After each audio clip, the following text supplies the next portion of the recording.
आप देख रहे हैं देश का विशाल न्यूज नेटवर्क न्यूज नेशन 81। इरादा सच दिखाने का। खबर मध्य प्रदेश के उमरिया से है, जहां शासन प्रशासन से लगा रहा मुआवजे की गुहार। 4 एकड़ की फसल किसान की हुई बर्बाद। उमरिया जिले के स्थानीय करकेली निवासी धर्मू कुशवाहा के खेत में रखे धान की फसल जलकर राख हो गई। इस संबंध में किसान धर्मू कुशवाहा ने बताया, बीती रात्रि में खेत से 12 बजे रात्रि लगभग घर वापस आ गया और खेत के खलिहान में रखे धान की फसल जलकर राख हो गई। घटना के संबंध में जैसे ही किसान को जानकारी हुई, उसके होश उड़ गए। किसान ने मायूस होकर अफरा तफरी में खेत पे पहुंचकर देखा तो पूरी फसल जलकर राख हो गई। किसान परेशान होकर थाने में रिपोर्ट भी दर्ज कराई। किसान ने बताया, 4 एकड़ की भूमि पर धान की फसल लगाया था। लगभग 60,000 रुपए की लागत थी और इसी फसल से पूरा परिवार का भरण पोषण होता था। तो देखिए मध्य प्रदेश के उमरिया से नीरज रघुवंशी की रिपोर्ट। मैं भुवनेश्वर प्रसाद मोबिया करकेली से। धान की फसल में आग लगी हुई है, तो इस विषय को लेकर क्या कहना चाहते, किसकी खेत है? कहता हूँ कि ये भी एक किसान है, एक छोटा सा किसान है, अपना कर्जा बाढ़ी करके खेती करके उसी में जीवन यापन करता है।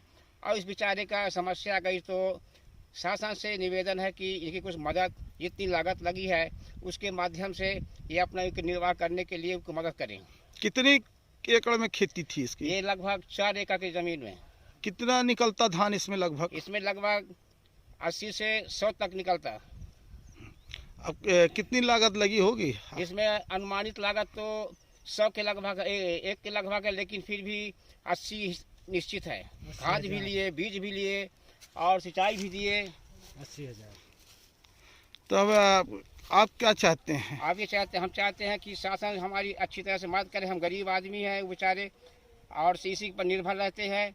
अब आगे क्या करें, उनके बाल बच्चे सब भूखे मरेंगे। करकेली सोनेलाल कुशवाहा। समस्या, फसल काट के रखे थे तो कोई जला दिया है। कहाँ रखे थे? ये खेत में रखे थे। कब की बात है ये आज करीबन 12-1 बजे की रात की बात है। 1 के बाद कैसे पता चला? ये सुबह आए जब तो चाचा देखे तो पता चला कि आग कोई लगा दिया है। तो क्या किए आप लोग? वो सरपंच के पास गए तो वो आया, देखा, पटवारी को भी बोला। फसल बोई गई थी? 4 एकड़ में बोई गई थी। कहे की फसल थी? धान की। कितना लागत लगी थी? ये 80,000। संख्या है? बिना देखे किसी पर शंका नहीं है। सोनेलाल कुशवाहा। कार्रवाई की आप? वो थाना तो गए हैं, छानबीन राजेश्वर विभाग को दिए। अब ये चाहते हैं कि आगे कुछ कार्रवाई हो। क्या बोले, इससे अब हम गरीब लोग हैं तो कुछ पैसा जैसे लगा है शासन से कुछ मिला है। क्या हो? अब हम गरीब लोग हैं, जो है तो अब वो मिलना चाहिए। हमारा जीवन इसी खेत से चलता है। बेरोजगार हैं और कहाँ से खाएंगे, कमाएंगे। अब वो लोग सोसाइटी से खादा लिए थे प्राइवेट। अब हम कहीं का नहीं रहेगा। शासन से निवेदन करते हैं कि हमारी मदद करें।